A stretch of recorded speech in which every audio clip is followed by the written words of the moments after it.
The latest Pompey news, updates every day from the Pompey Sound news desk. Obviously, sickened with the result. I think the way that the game panned out towards the sort of last 15-20 minutes, we looked at that point in the game like we could try and make the subs and freshen things up and really hit them on the counter attack. And for large parts of the game, I thought we did that really well. And not just doing that as well, I thought we had some really good composed possession. But I thought final third we didn't create enough. I thought we had some really good opportunities. We didn't create enough, and there was just one moment in the game. Well, yeah, I don't think there was anything else in the game. That's where it went wrong in terms of the result. I also think we just need to be a lot better when we break and a lot better in the final third.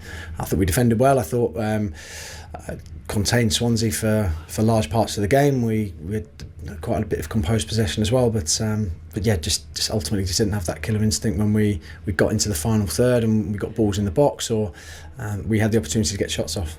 Yeah, it feels like a really real kick in the teeth after such an amount of hard work. I think from everyone to come here and execute the game plan and really try and put Swansea under a bit of pressure, which I thought we did. We did really well for the majority of the game. So yeah, it feels like an extra blow.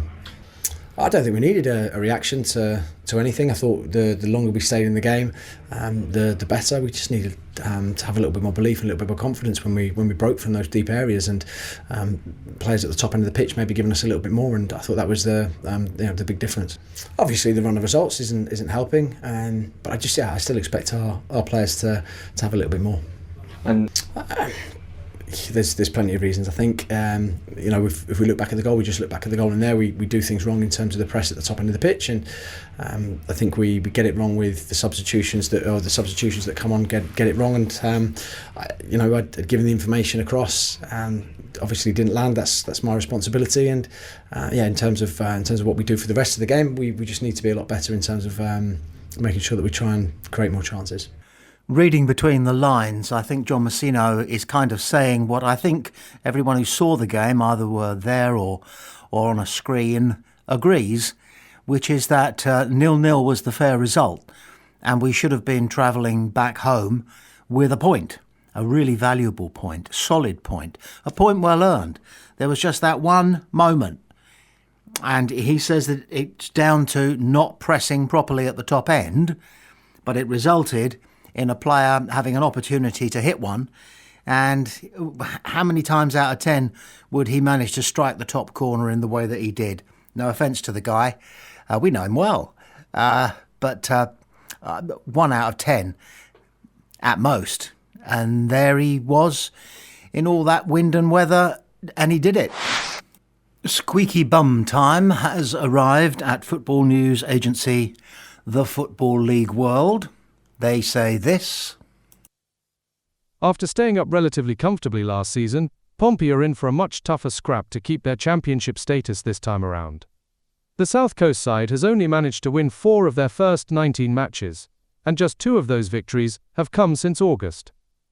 While other teams that started poorly, like Southampton and Sheffield United, have started to find their form, Portsmouth has been sliding down the table and into the relegation zone.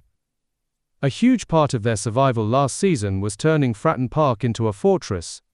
Pompey picked up points in 18 of their 23 home games, and their 11 wins there were crucial.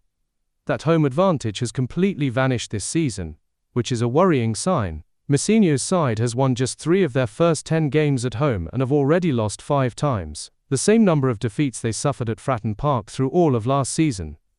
With points so hard to come by, the recent match against Swansea City felt like a massive opportunity. Like Pompey, the Swans have been struggling badly, so much so that they sacked their boss, Alan Sheehan, and brought in Vitor Matos. It looked like the perfect chance for Portsmouth to get a result against a team still adjusting to a new manager. It was a tight contest, with not much separating the two sides. But with just 12 minutes left, Liam Cullen's goal proved to be the difference, snatching all 3 points for Swansea and pulling them further from danger. The result left manager John Messino gutted. He opened up about his frustration to the club's media team after the match. "Sickened with the result," Messino said. "The way the game panned out towards the last 15-20 minutes, we looked at that point in the game like we could make some subs and freshen things up and hit them on the counter-attack. For large parts of the game I think we did that really well. We had some composed possession. In the final third we didn't create enough, but we had some good opportunities. It was just one moment in the game. At Pompey Sound, we're disconcerted by the fact that so many so-called experts and professional commentators, if that's what they are reminding us that Pompey avoided relegation comfortably last season. No, we didn't. And are also suggesting that we are in worse shape than we were this time last season. We're not. At the moment, we played 19, we got 17 points. At this time last season, we played 20 and we got 17 points. End of. Mick Robertson is ruminating on the Swansea game. I so easily get knocked down. Chumbawamba. Last century, you will remember tub thumping. I so easily get knocked down, so I can rise again. And John Mousinho's 6 changes after Bristol City got me up, got me interested. And 11 minutes at the Valley made me hopeful. And to be fair, the first half at the Vetch, which is now the Swansea.com stadium, oh dear. The first half at the old Vetch, the Swansea.com stadium. The first half, I retained some hope that we'd get something from a very ordinary game. Devlin and Swanson both got skinned in the first few minutes, I noticed, by the respective wingers. But they turned in aggressive performances of some merit in the end. And Matthews and Boat were imperfect, but they did okay. Or perhaps a little bit better than that, to be fair, when you consider the number of first-team games they've played and that they are a new pairing. So the ever-reliable Schmidt and the back four did okay.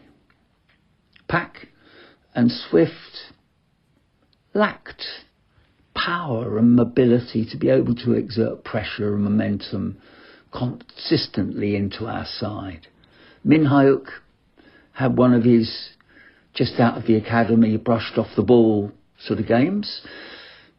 Chaplin looked as if he would, if Ipswich were happy to, have sent him away on loan, if you see what I mean. Lange he's in some sort of 9 role now, and it's not him back to his best after a long layoff, and perhaps he won't get back to his best with so little help around him. And then there's Murphy, our Josh Murphy. And to find out what Mick has to say about Murphy, then you'll need to download his latest podcast, which is, I think, entitled, it's on Pompey Sound podcasts. If you search whatever podcast platform you use, and you're looking for the podcast that is entitled Mick Gets Fired Up, he gets down first. He got me thinking that there's this thing called seasonal affective disorder, the acronym of which spells the word SAD.